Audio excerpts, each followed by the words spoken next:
Romualdez Marcos, President of the Republic of the Philippines, and I request protocol to escort His Excellency.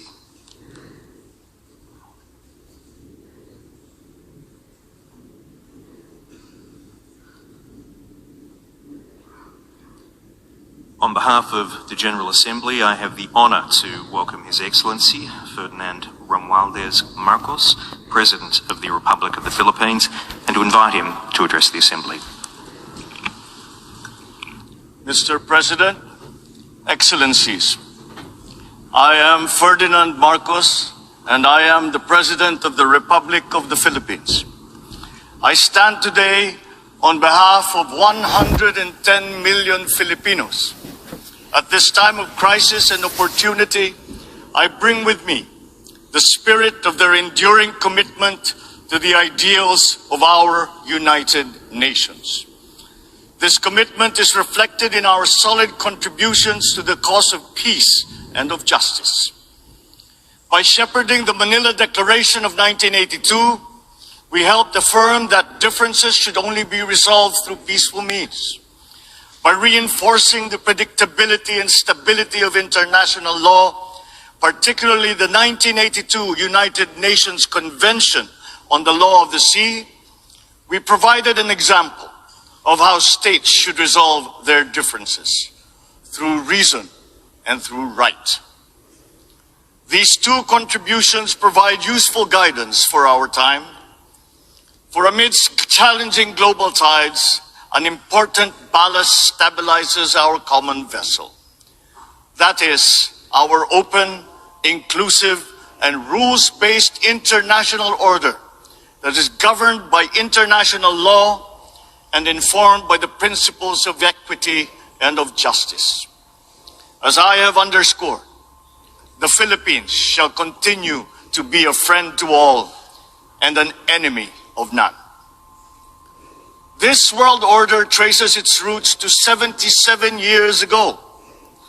Your first Asian predecessor, Mr. President, General Carlos P. Romulo, called on our leaders then to make this floor our last battlefield, to determine in this hall whether humanity is to survive or be wiped out in another Holocaust.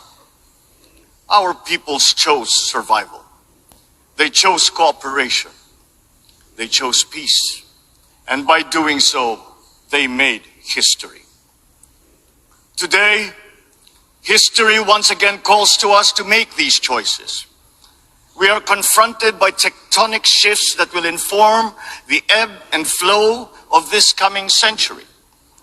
Of these, I see four challenges to the continued survival of our global community. First is climate change. The time for talk about if and when has long since passed. It is here. It is now. Climate change is the greatest threat affecting our nations and our peoples. There is no other problem so global in nature that it requires a united effort, one led by the United Nations. The effects of climate change are uneven and reflect an historical injustice. Those who are least responsible suffer the most. The Philippines, for example, is a net carbon sink. We absorb more carbon dioxide than we emit. And yet, we are the fourth most vulnerable country to the effects of climate change. This injustice must be corrected, and those who need to do more must act now. We accept our share of responsibility and will continue to do our part to avert this collective disaster. We call on the industrialized countries to immediately fulfill their obligations under the United Nations Framework Convention on Climate Change and the Paris Agreement to cut their greenhouse gas emissions, provide climate financing and technology transfer for adaptation for the most vulnerable and developing countries, to lead by example. We look forward to concrete outcomes at the Conference of Parties in Egypt later this year. When future generations look back, let them not ask why we did not take this opportunity to turn the tide. Why did we continue in our profligate ways until it was too late? This threat knows no borders, no social class, nor any geopolitical consideration. How we address it will be the true test of our time. Second, the development of advanced technologies is rapidly transforming human life and experience. We still barely understand how these transformations are unfolding and where they are leading. The imminent diffusion of these emerging technologies could solve many of our old problems, but they could also disrupt our political and social orders. Our governance structures must keep up. Third, widening geopolitical polarities and sharpening strategic competitions are transforming the international political landscape. A profound lack of trust is putting enormous strains on our multilateral system. Our very charter is being violated around the world as we speak. In Asia, our hard-won peace and stability is under threat by increasing strategic and ideological tensions. These behoove us to uphold the ideals that led to the establishment of this Parliament of Nations, and to reject any attempt to deny or redefine our common understanding of these principles. Even as we grapple with these new long-term shifts, we remain beset by an unresolved problem. Inequalities and inequities within and among countries continue to persist, and they continue to demand urgent action. Therein lies our fourth transcendent challenge. This injustice was evident during the pandemic, when the richer nations immediately received vaccines at the expense of the have-nots. We see, for example, the dangers of this lurking in the persistent digital divide and in ballooning debt burdens. As we awaken from the economic stupor caused by the pandemic, we must reinvigorate the world economy. We must use public and private resources to encourage the expansion of trade, investment, and technology transfers to accelerate development. Knowledge and intellectual gains must flow freely to allow those lagging behind to catch up. Sustainable development will be hampered to the detriment of all if existing structures in the global economy remain unreformed. Mr. President, in these past 3 decades, Filipinos have achieved significant strides on our path to sustainable development. Despite the challenges of the pandemic and the global economic upheavals, we remain on track to reach upper middle income status by next year. With steady investment in food, public health, education, and other social services, we expect to become a moderately prosperous country by 2040. I am confident that we will achieve this vision. Yet, no nation stands alone.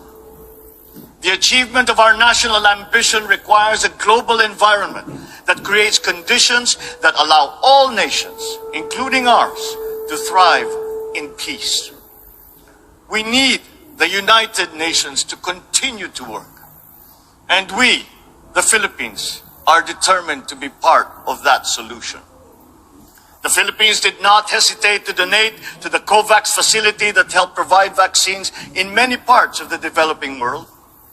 Multilateralism and international cooperation do make a difference.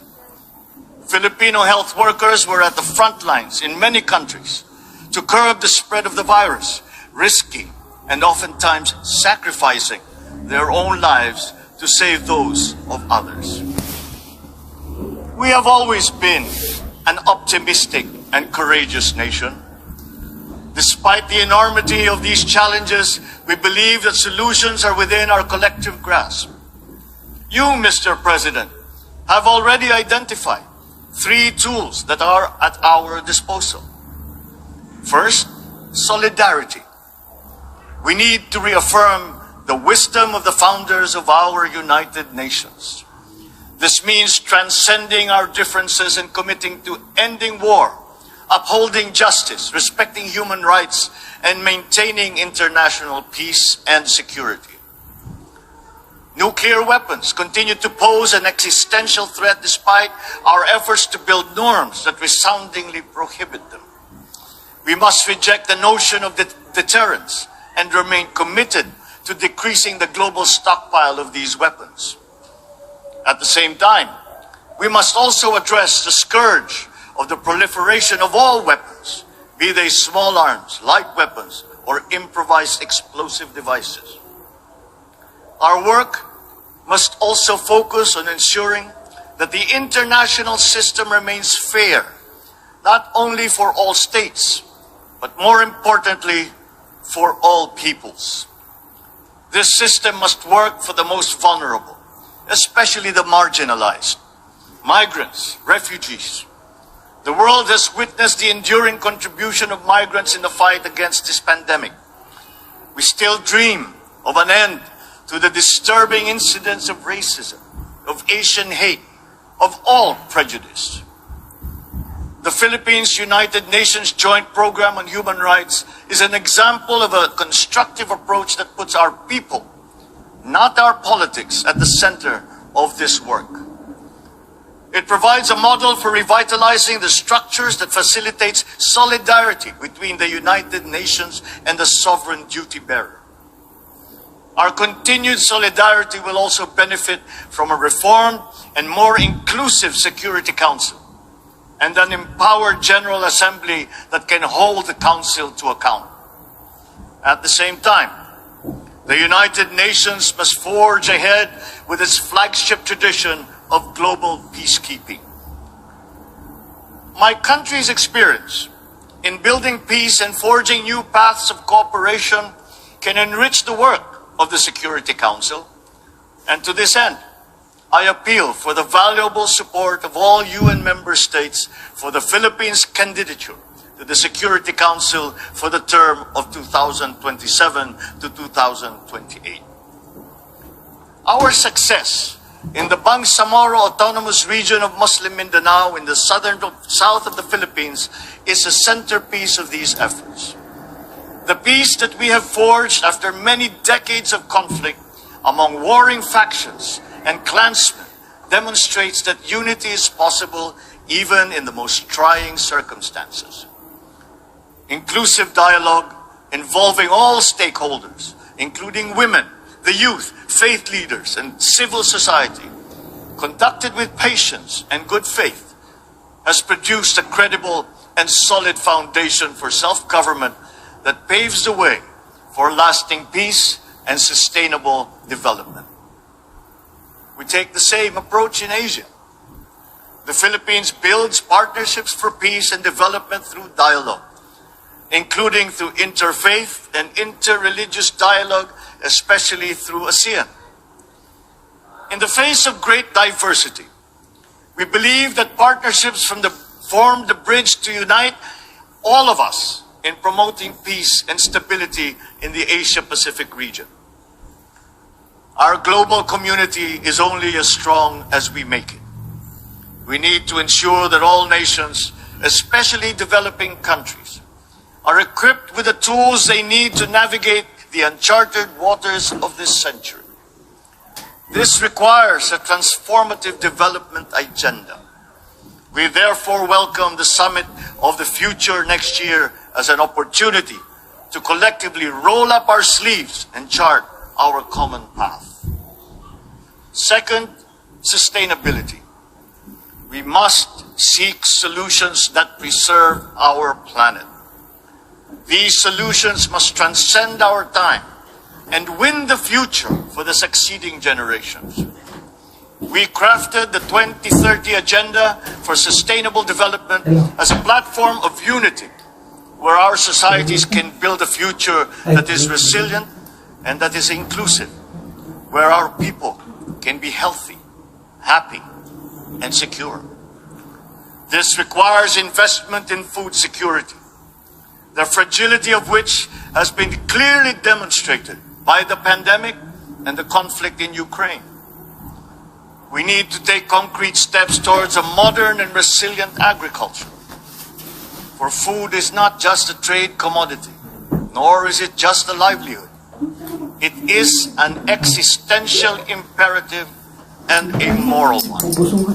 It is the very basis of human security. To attain food self-sufficiency and security, we are providing innovative solutions and financial support to farmers and fisherfolk to adapt new technologies and connect to national and global value supply chains. We look forward to forging cooperation with the UN and our partners to boost agricultural productivity and food security.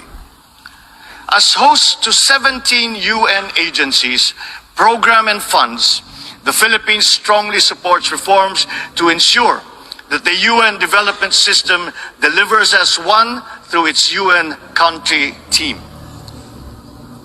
Water connects our world and sustains our existence, but it is also a finite resource that requires our stewardship. Equally important, our biodiversity must be protected amidst the continuing challenge of climate change. We must enhance our cooperation in these areas. But sustainability also requires development policies that go beyond the traditional metrics. We already know that the gross domestic product is an incomplete measure of progress and that vulnerability is multidimensional. Our development agenda must also take into account the interest of all developing nations, including middle-income countries where the majority of the world's poor live. At the same time, sustainability means equipping our people with the tools they need to meet the challenges of the fourth industrial revolution. Investments in education are key, and my administration is prepared to make such investments. The Philippines notes with appreciation the Transforming Education Summit held earlier this week, at which these subjects were taken up. Water connects our world and sustains our existence, but it is also a finite resource that requires our stewardship. Equally important, our biodiversity must be protected amidst the continuing challenge of climate change. We must enhance our cooperation in these areas. But sustainability also requires development policies that go beyond the traditional methods. Encouraging our young people's curiosity, honing their skills, and protecting their intellectual properties are important investments. Humankind is pushing back its horizons, both in the digital world and out in our physical universe. Access to these domains is an inalienable right of all nations, as are peaceful uses of all existing and emerging technologies. The Philippines is preparing for the future by laying the governance framework that will allow us to harness the power of renewable energy, develop the capacity to utilize the life sciences such as medicine and virology, pursue digital solutions towards a more modern economy, and expand our presence in outer space. But we also need to update the global structures that facilitate international cooperation on the peaceful uses of nuclear energy, biology, chemistry, to name but a few. At the same time, we need new structures to govern rapid advances in other areas. We need to start by defining the norms of responsible behavior in cyberspace and outer space, and forming legal rules that will prevent the weaponization of artificial intelligence. The diffusion of cutting-edge technology across the economy is promising, but they could come at a cost. Our development agenda must consider the possible displacement of human labor as a result of advances in automation. We must prepare our economic structures for this. We should start building the necessary supports for those sectors affected. Mr. President, The transcendent challenges of our time are as consequential as those that faced us 77 years ago when we founded this august body.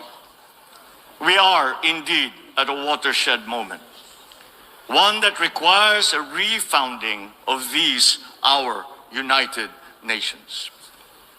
Mr. President, Your Excellencies, the world is ready for transformation. It is up to us as leaders of our nations to move and shape that transformation. The future beckons, and we can embark upon that journey as single nations or as a world in harmony. I say, let the challenges of one people be the challenges for all nations. And in that way, the success of one will be a success for us all. The peoples of the world look to their leaders, to us, to make into reality these aspirations for our future. We must not fail them. And if we stand together, we will not fail them. If we stand together, we can only succeed. Let us dream, let us work for those successes for all our nations united. Thank you and good day.